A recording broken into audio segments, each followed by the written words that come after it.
నిన్న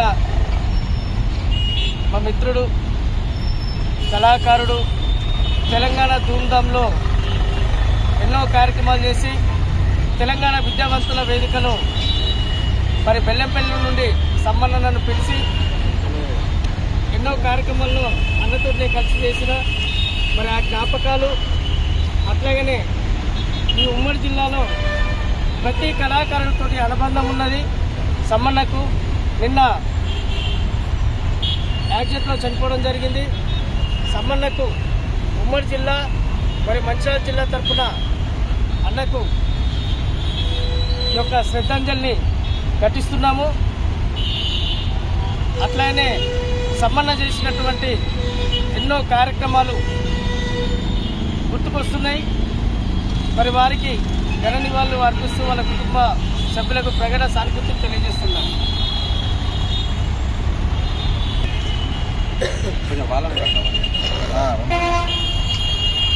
తెలంగాణ ధూమ్ధాం కళాకారుడు తన వాయిద్యాన్ని తన ఇంటి పేరుగా మార్చుకున్న అమరజీ డప్పు సమ్మన్నకి దోహాలు అర్పిస్తూ తెలంగాణ ఉద్యమంలో భారతదేశంలో జరిగిన ఉద్యమంలో తన డప్పుతోటి ఎంతోమందిని చైతన్యం చేసిన గొప్ప కళాకారుడు. అలాంటి కళాకారుడు అకస్మాత్తుగా జరిగిన ప్రమాదాల్లో చనిపోయి మన మధ్య లేకపోవడం చాలా బాధాకరం.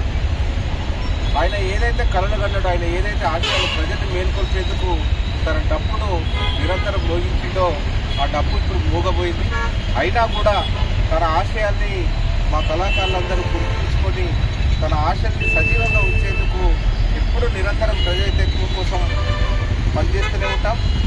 ముఖ్యంగా ఆయన లేకుండా ఆయన ఆశయాల్ని బతికించడానికి మా కళాకారులందరూ పాటుపడతారని తెలియజేస్తూ వారికి ఆత్మశాంతి కలగాలని వారి కుటుంబానికి ప్రగాఢ సంతాపాన్ని తెలియజేస్తూ శ్రద్ధాంజలి ఘటిస్తున్నాం.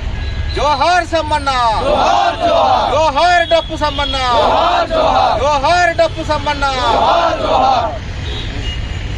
తెలంగాణ ఉద్యమ కళాకారుడు నిన్న జరిగినటువంటి రోడ్డు ప్రమాదంలో మరణించడం, డప్పు సమ్మన్న మరణించడం చాలా బాధాకరమైన విషయం. తెలంగాణ ఉద్యమంలో పాటు నేడు జరుగుతున్నటువంటి ప్రభుత్వ పథకాలను కూడా ప్రజల్లోకి తీసుకెళ్ళినటువంటి ఘనత మరి సమ్మన్నకే దక్కుతుంది. వారు లేని లోటు మన మంచిర్యాల జిల్లా కళాకారులకు చాలా తీరని లోటుగా భావిస్తూ వారి పవిత్రమైన ఆత్మకు శాంతి చేకూర్చాలని వారి కుటుంబ సభ్యులకు ప్రగాఢ సానుభూతిని తెలియపరుస్తూ ఈరోజు జిల్లా కళాకారులందరూ కూడా వారికి నివాళులర్పించడం జరిగింది. అలాగే వారి ఆశయాలు కూడా జిల్లా కళాకారులందరూ కూడా కొనసాగించాలని ఒకసారి పిలుపునిస్తున్నాం.